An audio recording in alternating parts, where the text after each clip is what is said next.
Good. Well, morning, everybody. Welcome to FDA's latest deep dive, which this time is going to be looking at the grocery sector. And we are recording today so that we can get it out to all of those that aren't attending live and are listening to this after the event. But just to give you a little bit of background, we've done a number of these deep dives by category as the Food and Drink Exporters Association, very much picking up on a report that we did at the beginning of the year around, I think we called it Actionable Insights, nice snappy little title.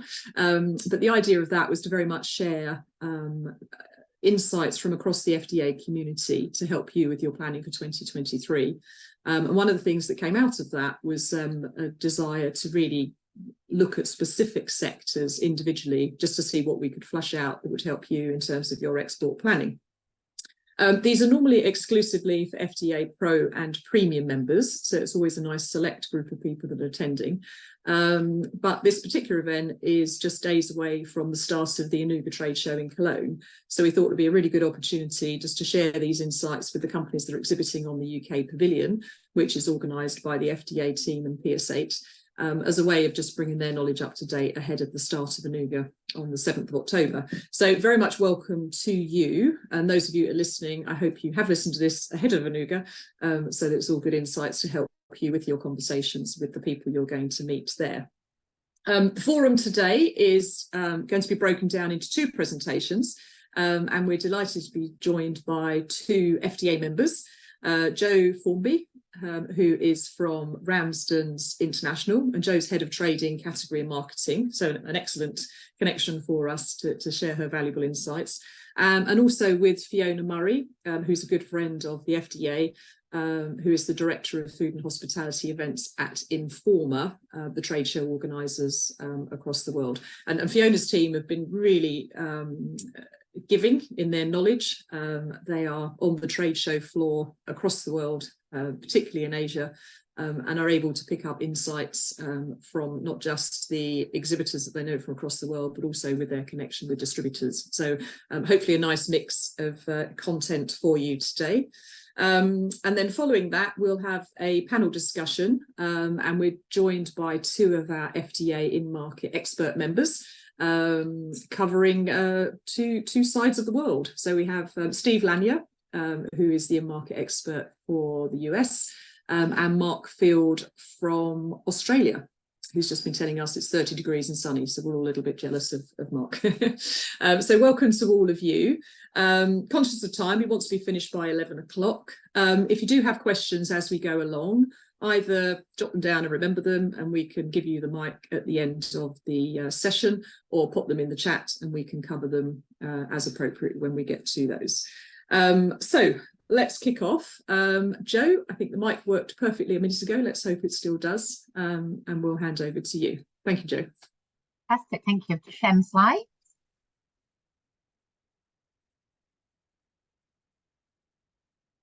There we go.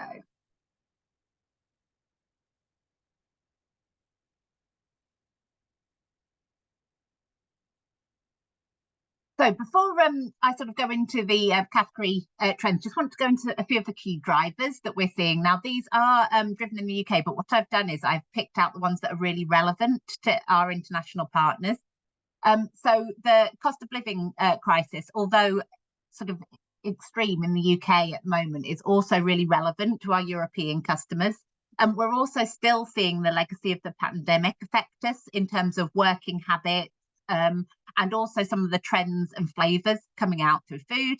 I'm going to go a bit about social media usage, especially TikTok, and that is how it's affecting, again, globally, the fact that the UK is driving a lot of those trends, and our customers want to see what's happening in the UK to drive their global trends. As I've said, the ever-growing health trend, so it's absolutely growing throughout the world at the moment. And also sort of the UK is driving that. And then also we're seeing very much an extension of seasons, and our customers are buying a lot more at seasons, but also buying into more seasons. So how that's affecting us as well. So in terms of changing consumer sort of habits, it's, as I said, it's very relevant in the UK, but it's also reflected across the world in varying degrees. So consumers are having to make lifestyle changes And what's happening is they're eating out less, which is really affecting your out of home, but also is moving food, more sales into your in-home. They're simplifying meals, cooking differently, which is also, we're seeing a switch in sort of categories because of that. So we're very much seeing a growth in breakfast cereal because people are just having one meal rather than eating lots of different things at breakfast. And also in terms of crisps, multi-pack crisps very much growing. They're making different meal choices. So we're seeing a growth in canned and frozen because people are actually buying more and more of those products because they can keep them, there's no waste with them. And then also it's about cooking differently. So again, simplifying. So rather than cooking from scratch, it's about jarred sauces. We're seeing growth in frozen ready meals, and then also in prepared rice, noodles and pasta. So it's all about the fact that because the lifestyle's changing, those categories we're seeing growth. Again, we're seeing a decline in condiments and desserts, and then also in home baking, again, from the pandemic and also from a lifestyle change. Moving on into the legacy of the pandemic, obviously people are working from home a lot more, both in the UK and internationally. So again, we're seeing a lot more growth of multi-packs of crisps, snack foods, tins of fish, and things that you can actually make sandwiches out of. And also, there's a lot of immune foods which boost your immune system. So kombucha drinks, any drinks with added benefits. We're seeing a growth of anything with sort of added immune or vitamin C. We're really seeing an interest in those sort of more health benefit foods, and they're growing quite significantly in the last year. In terms of social media usage, although it's very much UK based, our customers are definitely requesting these products because they can see them throughout social media, especially Southeast Asia.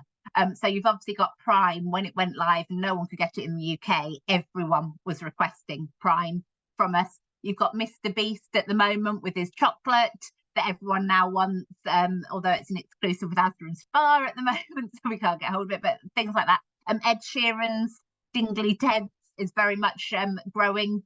And then also you've got the Lewis Capaldi's pizzas. So what is happening is globally, people are seeing these social trends and definitely wanting what's trending in the UK globally as well. So it's really, really affecting our sort of MPD requests in social media more and more. I mean, I've worked for Random International for sort of 2.5 years now, and this last 6 months, it's become a lot more prevalent. So moving on to the health trends, you've obviously got vegan. So 629,000 people took part in Veganuary last year. It's a huge trend worldwide.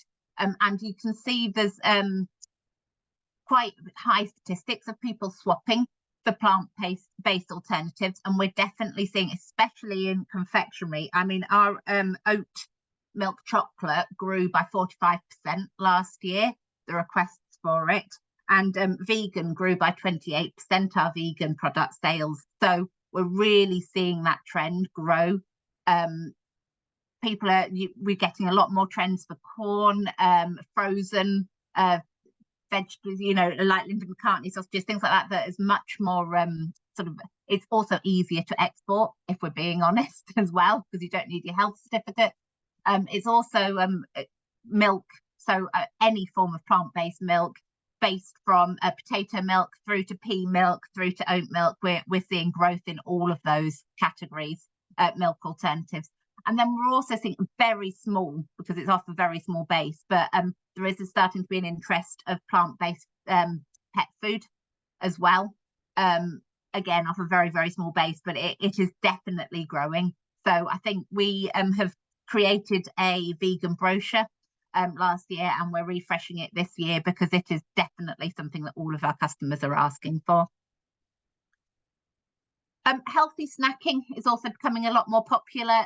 So going from the sort of more sort of common snacks in terms of your fibre jacks, which are you go ahead, them are sort of growing really significantly, to your more sort of unusual with your crispy beetroot slices and snap pea crisps. Again, we're seeing sales on those. Fruit as snacks are definitely becoming more popular rather than confectionery. And then the amount of healthy protein and snack bars that are on the market at the moment and are growing significantly, and they're sitting in all categories from confectionery to breakfast to sort of healthy. So we're definitely seeing, based on the amount of products that are coming through, and then also the growth in those areas. As I've said, plant power, so definitely very much plant-based chocolate really growing, and we're seeing it grow significantly in seasons as well. So as well as your all year round, there's definite need to have a plant-based alternative in advent calendars, in Easter eggs, and our customers are buying a lot more plant-based. It's almost part of nearly every customer's order now. Again, much smaller scale, but it's definitely needed globally. As in all areas really.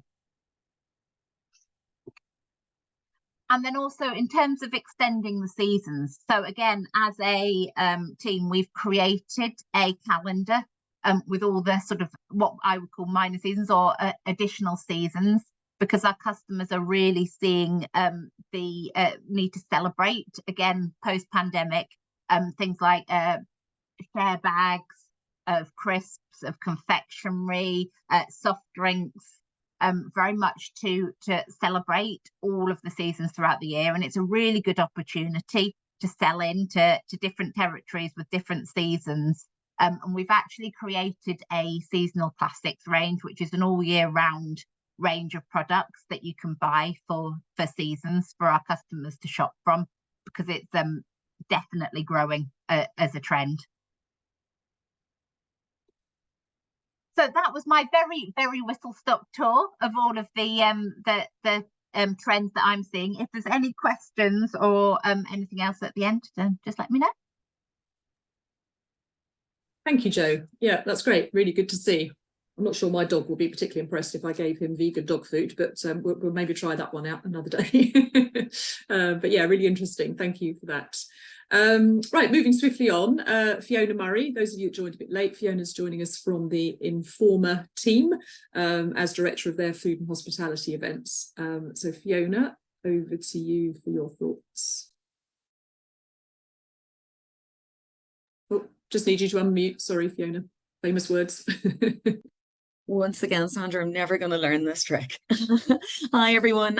Sandra, thanks for the introduction. And it was really interesting listening to Jo's presentation, because hopefully it's something that I can maybe add to in terms of what we as organisers of our hospitality, food and beverage portfolio at Informa, it's what we're seeing on the show floor. And I think it's been really interesting, even personally, over the course of the year. For instance, I've been lucky enough to be back on planes again and traveling across the world, our own shows at FHA in Singapore, for instance, trends in Soul Food and Hotel in Korea.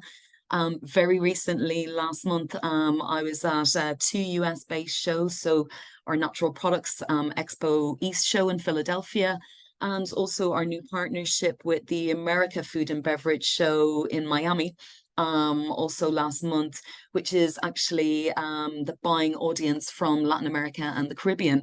So hopefully between the Asian flavors, the Latin American flavors and the US, hopefully what we'll see is that it adds to what Jo mentioned. We can see those key drivers Jo spoke about very much on the trade show floor. And I think looking over shows pre-pandemic to post-pandemic, I think there is a really clear trend developing. If we start, I've sort of broadened it out to categories. I definitely agree with Jo. We are now seeing a lot more canned food and long life food on the trade show floor. I think we always did, particularly in Asia, I would always say, but I think the differences that we're seeing now is, and when we speak with buyers are speaking with retailers who are looking for shelf life. And I think that leads into supply chain issues that have happened because of the results of COVID pandemic. but also feeds into the energy crisis. So both consumers and retailers are looking for canned food and long life foods that you know, diminish the energy costs, sit in the shelves for longer. One other trend I've noticed is in packaging of cans and long life, and I think there's a difference in terms of consumers want an easier life.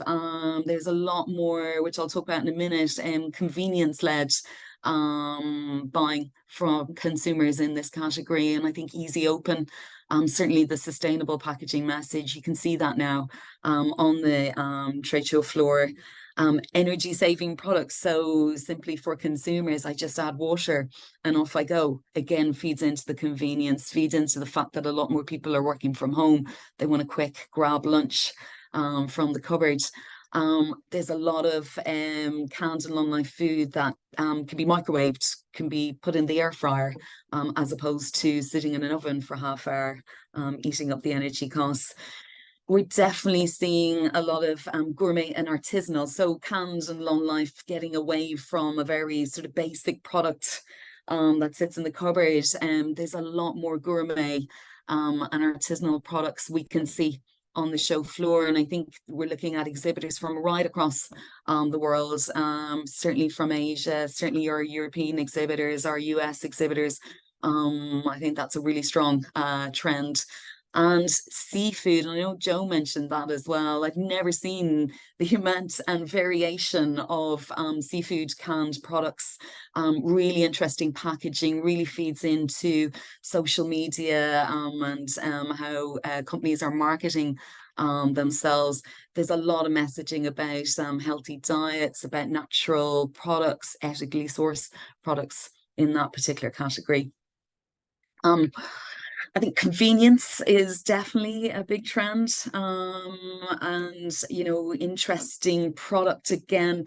Not just convenient product from a very low standard. We're seeing a lot of gourmet products now that sort of can be added to dishes very quickly to really give a heightened culinary experience.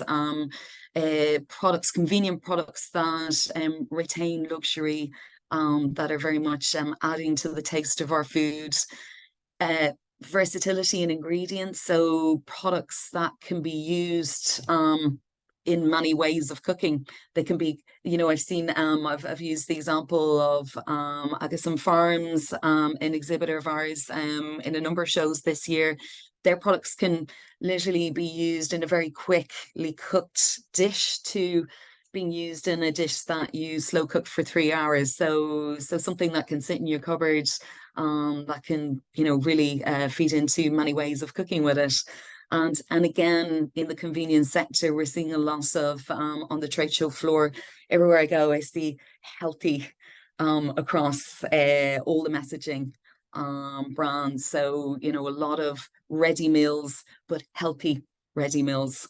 And I think that's very strong. And again, health and wellness, you know, I myself was at the Natural Product Show, as I said, in Philadelphia last week, the week before.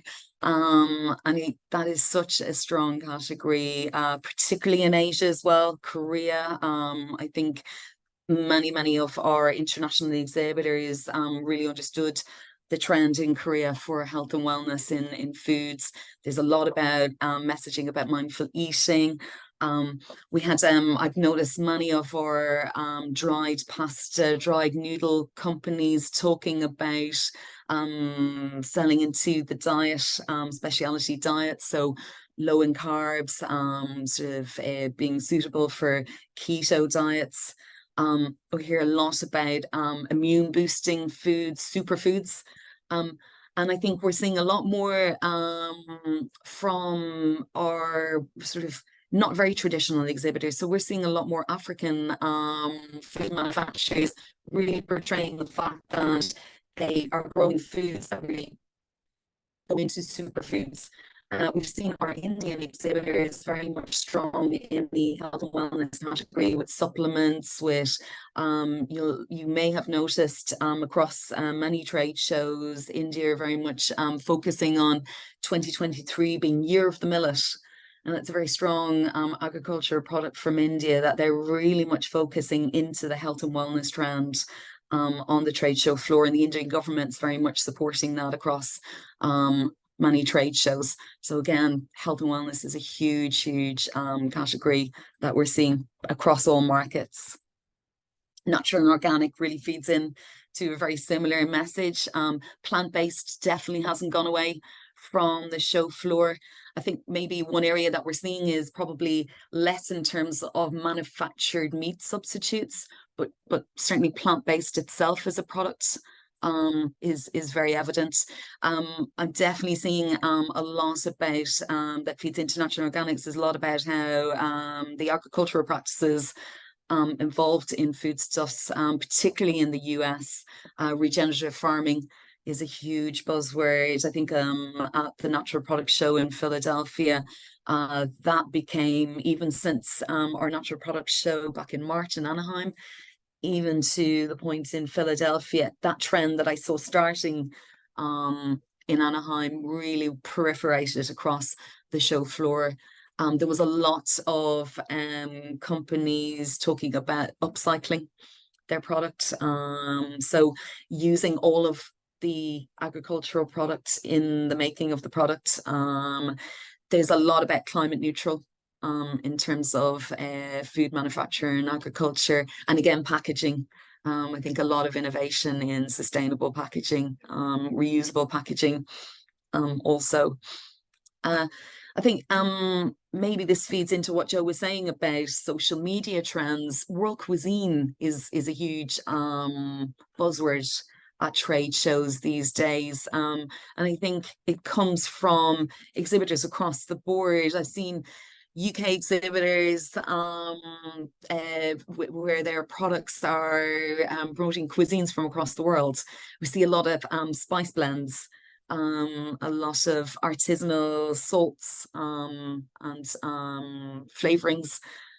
Sauces is definitely huge across the trade show floor, and maybe one difference that I am seeing is that the sauces are generally international flavors. And I think you know, I put down some popular choices. There's a lot of Japanese style products. Thai is very, very popular. Mexican now in Asia actually is also very, very popular. Not to say that the traditional Italian, French, British, I will say also, particularly in Asia, and particularly strong in markets like China and Hong Kong. For instance, a lot of buyers are still looking for that and what they expect from British food manufacturer, which is quality, taste. And I think that's, to sum up, I think it really feeds in. And then I was very happy to see Joe's presentation before me, because I think they are very strong key drivers into the brands that are exhibiting on trade show floors. We see it on distributor booths. So where distributors are selling straight into retail outlets. So it's definitely across the chain. These trends are very, very strong. And I suspect any of us that will be at Anuga, I suspect we'll see very similar. So again, like Joe, you know, any questions you may have, I'm very happy to answer. Thank you. Great, thank you, Fiona. Yeah, it's always interesting to hear your insights. You certainly have almost a unique perspective, I think, in the way that you do travel around the world and connect with both buyers and food and drink manufacturers in different continents. So yeah, thank you very much for sharing that. Good. What we're going to do now is just bring Steve Lanier, who joined a bit late. Steve is our US in-market expert member, and Mark Field, who is our Australian in-market expert. We thought it'd be quite interesting to get their views from different sides of the world, which perhaps people don't travel to as much, and get their thoughts. So I guess, you know, one thing we haven't really mentioned, I guess, is, you know, rising inflation and the sort of spending challenges that puts on consumers worldwide. And I think, you know, there is a trend that the value chain, the private label, all those areas are obviously strong, given the need to control spend. But, you know, we have to accept that what we are trying to sell to the world is a premium product. And I think it'd be interesting just to get your views on how the economic climate in your markets is affecting the purchasing power and the kind of premium products that are being sold. So perhaps Steve, we'll start with you. I think your mic's off. Thanks. Yeah, thanks, Sandra. Yeah, in the US, we're definitely seeing the premium category continuing to grow. But the two big trends, one is saving money and one is eating healthier. And those don't always go together, but those are sort of the two big trends in the US. The Specialty Food Association came out again with their report. I think specialty food hit 194 billion in 2022, and it grew about 9.4% or 5%, something like that. So specialty food, which is more the healthier premium category, is still going strong in 2022 with almost a 10% growth rate. At the same time, we are seeing people wanting to save money. And so as part of that, again, I kind of use myself, my family, my friends. There's certain things you'll spend money on, and there's certain things you kind of save money on. Those two trends sometimes are at odds, but sometimes not. So I think there's a real opportunity in the US with specialty food still growing at this point. Yeah, thanks, Steve. And Mark, what's your thoughts on how that consumer products is holding out in your market? Yeah, thank you, Sandra. And it's always great to be the fourth speaker and realise that everything's in line with what you're thinking. So that's always a great comfort. But, in base rates here, 4.1%, they're expecting one more increase tomorrow. So Australians generally are finding it very tough. And that's very clear. Shop just around the supermarkets yesterday, products that weren't long ago were 80 cents. You're seeing for $1.50 now, as easy as a takeaway coffee from a petrol and convenience. So Australians are definitely finding it very tough. But I think to bring it into the positive side, I think what we are seeing now is products being sold through retail that 2 years ago you wouldn't have listed because you wouldn't have believed customers would have spent that much money. And to give you a bit of context there, if you look at coffee, and all Australians love coffee, $40 or $50 for a kilo of coffee is not uncommon now across the premium brands through the retailers, because ultimately as a consumer you're spending more money in the supermarket getting more cups of coffee, and you're paying $6.50 if you go to the cafe around the corner. So I think the retailers really have taken advantage of that opportunity to premiumize products across key areas. We're seeing it in fresh meat as an example, with the growth of grass-fed beef as an example, carbon neutral products coming in, because people are shopping at the retailers looking to spend more because they are eating out less, as Joe and Fiona have said earlier on. So I think, the trends we've talked about on this call, absolutely creating areas for UK businesses that are looking to export here. Some of the things that really stand out are anything that's high in protein absolutely resonates with this market. And we're seeing high in protein across, a vast range of categories, some that you wouldn't imagine. But Australians truly understand that. Free from continues to be a growth area. And my call out would be that Australians understand gluten free. You look at the UK and there's 12 or 13 different free from products. We're not at that stage in the market. So I think that will be part of the evolution of that free from category that we start to see. Plant-based and the vegan claims, as we said earlier, continue to be really important in this market. But the other one I think that's really interesting is anything that relates to gut health. So consumers and Australians tend to understand that a healthy gut links into the second brain and overall mental awareness and mental agility. And anything there that's got the extra fibre is talked about for prebiotics, probiotics, and talks about good gut health or good family health is really positive in this market. But I'd summarise it that a number of Australians are spending more to save more. But I also would say let's not forget that some Australians are finding it very tough and are driving that value offer. We've just seen member pricing coming into the market. I think we're a bit late here. And we're nowhere near the extent and the experience you get when you walk around Tesco's and you save significantly at the checkout, and then you get your vouchers coming through. But the market's trying to test that now to see how that resonates here for sure. So hopefully that's a quick taste, Sandra, of where we are in the Australian market.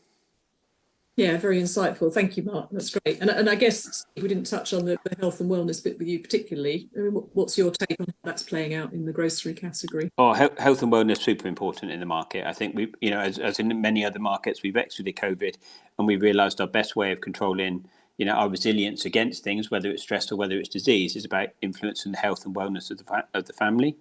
So I think, anything that's health and wellness related, whilst it's a strategic growth objective of both retailers, is definitely resonating within the markets. And we've talked about some of those examples from from the earlier insights. But I'd also talk about the relaxation aspects of wellness. So if I'm going to have something that's going to help me just take 5 minutes to myself to relax, and it might be an indulgent biscuit, which seems counteractive against the relaxation, but it's just taking me to a better place to enable me to take a breath and go again.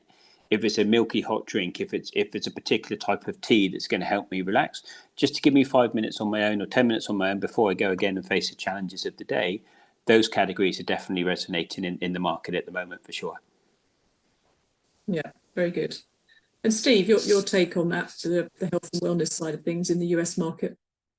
Yeah, extremely important. And one of the big growth categories, I think everyone is looking, health and sustainability are sort of the two big areas. But superfoods, immune system, functional foods growing over 10% at this point from what we've seen recently. So there's really something there. Good, yeah. And I think picking up on the comment that Joe made, it was interesting that he had a whole section on the social media side, which we can't ignore. I know that the retailers are very much investing in e-commerce and omni-channel and the whole piece around what a company and a brand has to do to support themselves in the digital marketing, social media advertising. I guess, Joe, perhaps bring you into the conversation. For you, obviously, you're a wholesale exporter, you're not the brand owner. Is this something that you're actively supporting when you do get a brand into market? Perhaps talk us through your thoughts. Yeah, absolutely. I suppose we're supporting to start with by tracking the UK social media and then sharing that with our international sales team to be able to share with our international partners, because they're actively asking what's happening in the UK and how they can then share that. And then absolutely, so we work with our sort of wholesale, so Suma's our health brand, and we're working with them to create sort of social media.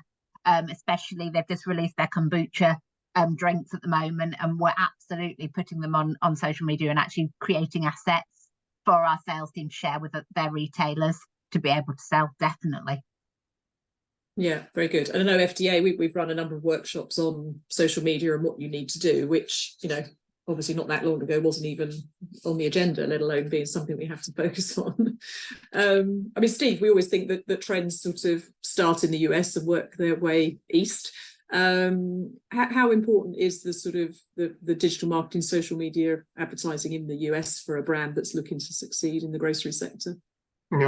It helps tremendously. I think we suggest to make that part of the marketing plan. If you find a partner like an importer, sometimes the importer does have their own activities that they're doing, but we're seeing importers more and more wanting to be supported by the producer. And so before we do any type of partner search, we work with our clients to kind of develop how are they going to support the partner, whether it's an importer, distributor, food broker in the US. At this point, everybody more and more wants to be supported, and digital social media is a big part of that. And so you can work together with your partner in the US, but they want to see some support. What can you do in the process to put that together and support them? So extremely important. Yeah. And Mark, from the Australian retailers, does the same thing play out? Yeah, it does. But I think we're a couple of years behind, Sandra, compared to the UK and the US market. And I think what we've seen here is both the retailers invest in that digital marketing business, so it's become a bolt-on business for theirs, and depending on your viewpoint, is also a cash generator for them. So there's an expectation. All buyers have seen what's happening on TikTok and Prime, as we've talked about earlier, saying if you're going to bring a brand to me, how are you going to help customers find it? But at the same time, I need you to invest in my business. I'm not so interested in what you're doing for my competition.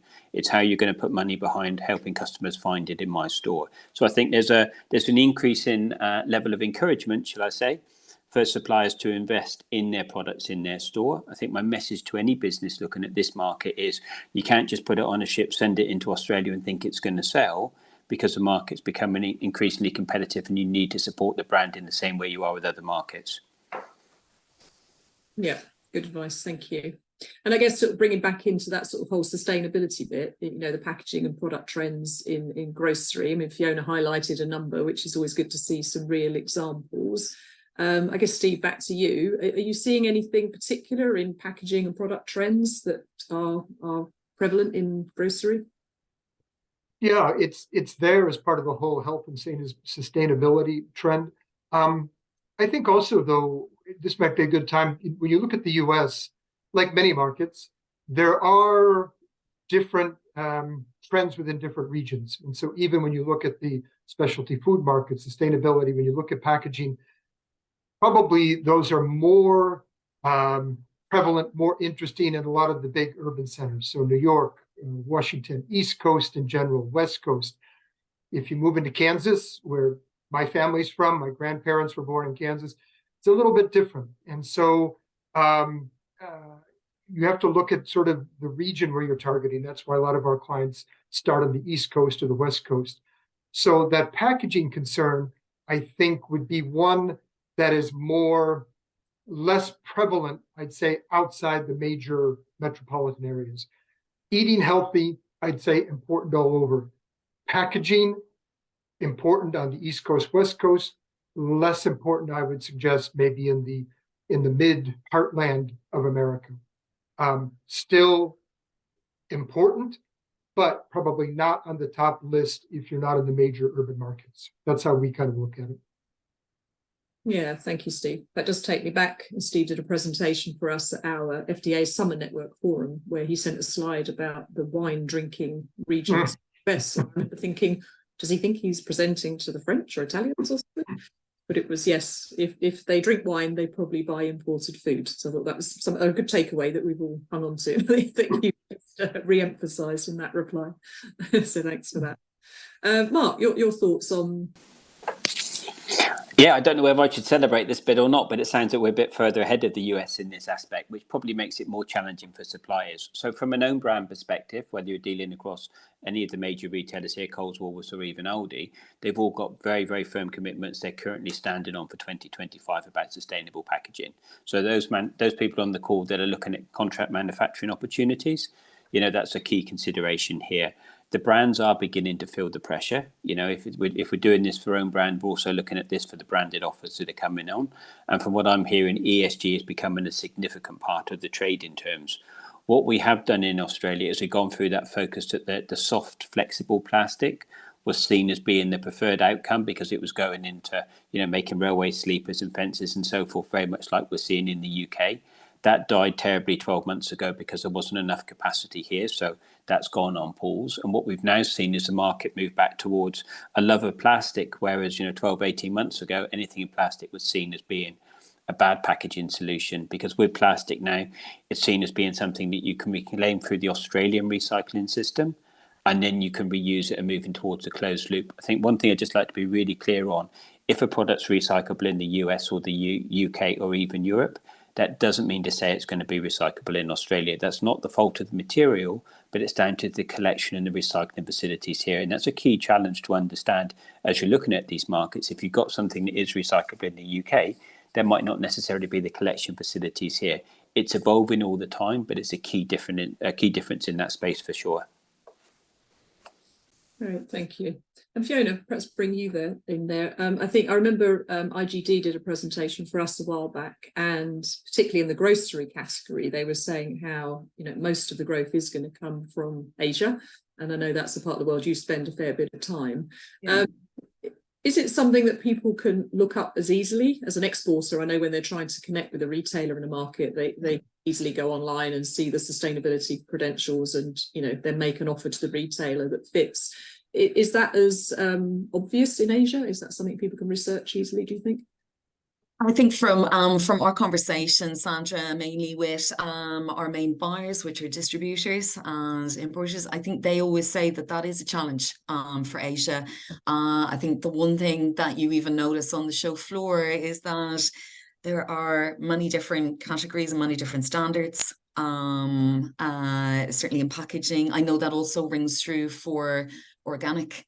I think that is a challenge for food exporters. What we always say is, really use the opportunity you can at a trade show to speak with as many distributors as possible and to go out and source those distributors. They a lot. You'll see it at Anuga. You'll see it definitely at Asian trade shows. Those distributors have large booths themselves at the show. I think it's very worthwhile for exhibitors to use the opportunity to see what's on those distributor booths when they're at trade shows, and to have conversations with the distributors, just to find out what are the standards. I know when you're looking at somewhere like ASEAN, there are so many countries that have very different standards. I would say using an import hub such as Singapore can often work very well, because again, the company that you'll work with will be very familiar with those standards.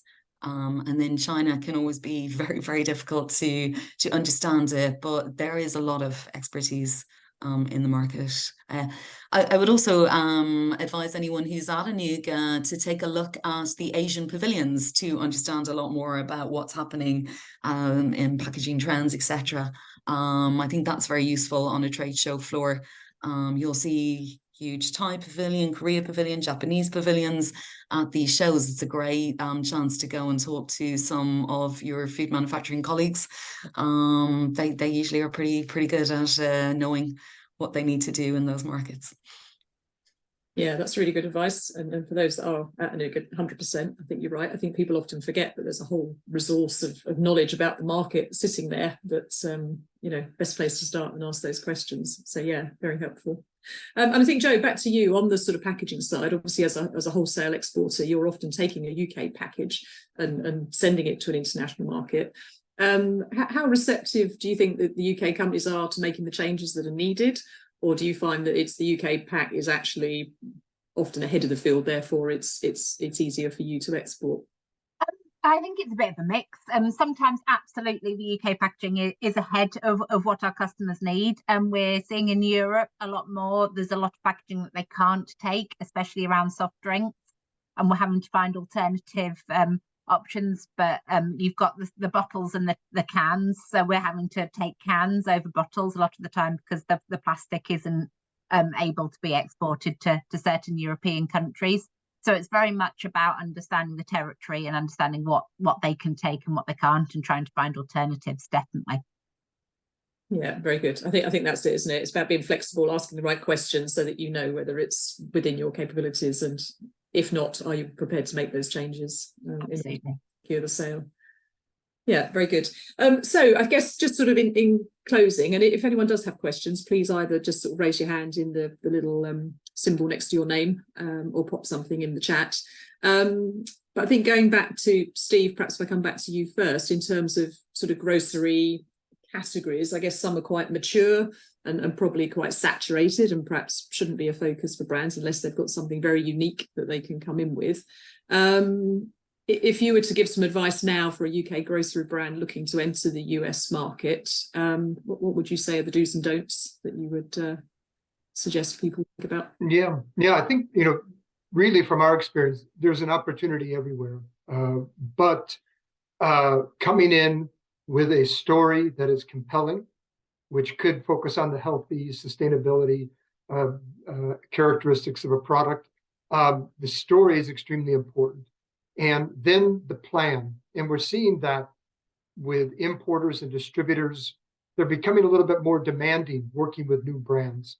They want to know what is the producer going to do to support the brand. So we suggest coming up with a good, what we call preliminary marketing plan. It doesn't have to be the final. It's kind of preliminary. How are you going to support the brand, the product in the US market with your partners? And so we say story and plan are two important elements to really look at. And the product area is sort of less important, I would say, than really putting together the story and plan to kind of attract the attention. We're seeing a lot of interest with e-commerce as well. Maybe we just, from our experience, e-commerce sites, there's a lot of e-commerce sites very interested in new products. They're less demanding than importers and distributors at this point to really take on new products. But they typically want the producer to have drop ship ability to their end user clients, which means that oftentimes is difficult for a producer in the UK to have drop ship to one consumer in Chicago. But if that ability is there, a lot of e-commerce sites are very open to new products from our experience.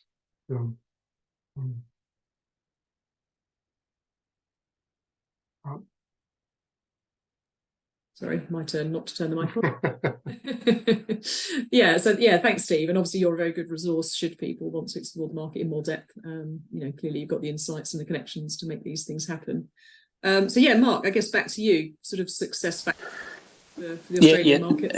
Thank you, Sandra. I don't think it's dissimilar to what Steve's just played back, but you know, I would frame it slightly different. I think it's important for people entering or brands entering this market to understand the retailer strategy, so you can align your narrative with what's important to the retailer, rather than going off and talking about something that's really important to your business but not reflected in the market. I think it's important to understand the category strategy, where's the category going, and in-market insights are a really valuable tool for that, as we know. And I think it's about trying to position the product as a customer solution. So here's a solution to the customer needs, and these are your customers, rather than here's a product I think your customers will like. We've definitely moved towards that. I'd say that sort of Amazon way of doing things now, where you put the customer at the front. And then, as Steve said, I think it's about having the marketing plan, being clear what your USP is, so that you really have got a point of difference when you engage the category manager.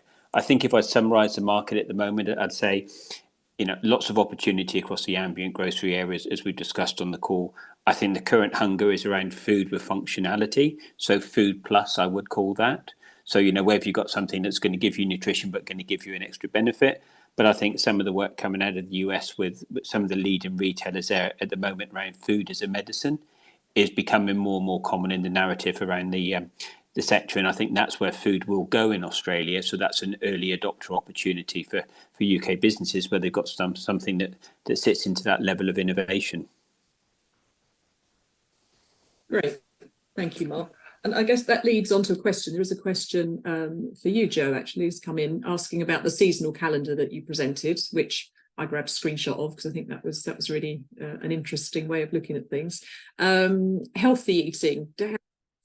Healthy eating fit in around, I guess, Christmas we don't think of as particularly a healthy eating time, but you know, does it apply to, say, January for detoxing, or does it now sit across the whole year? It definitely sits across the whole year. We tend to release our vegan brochure in sort of November, which allows our customers time to have a look at it to get it in for January. But when you're looking at exporting, Christmas isn't as relevant in all our territories. So you tend to have celebrations in January, February, especially in Asia and the Middle East. So it does tend to even out when you look at the different markets. So it is absolutely relevant all year.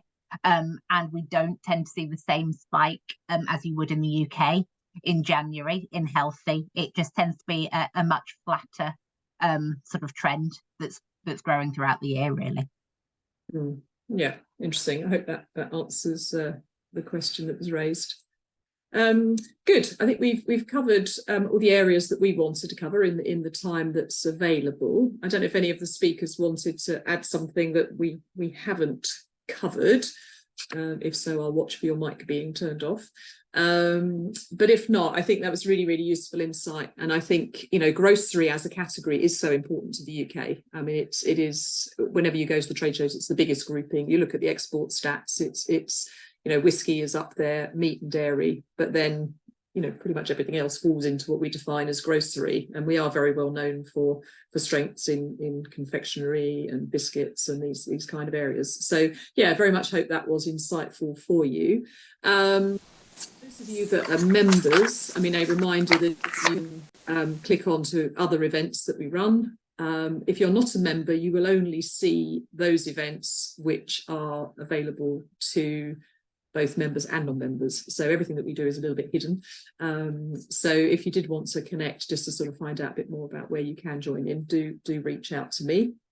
A shameless plug for our event on the 5th of December in London, which is the FDEA Export Forum, where we get a number of experts. We've got IGD talking about global trends. We've got a focus on ASEAN as part of that. We have an expert power hour where you can connect with a whole host of industry experts to support you.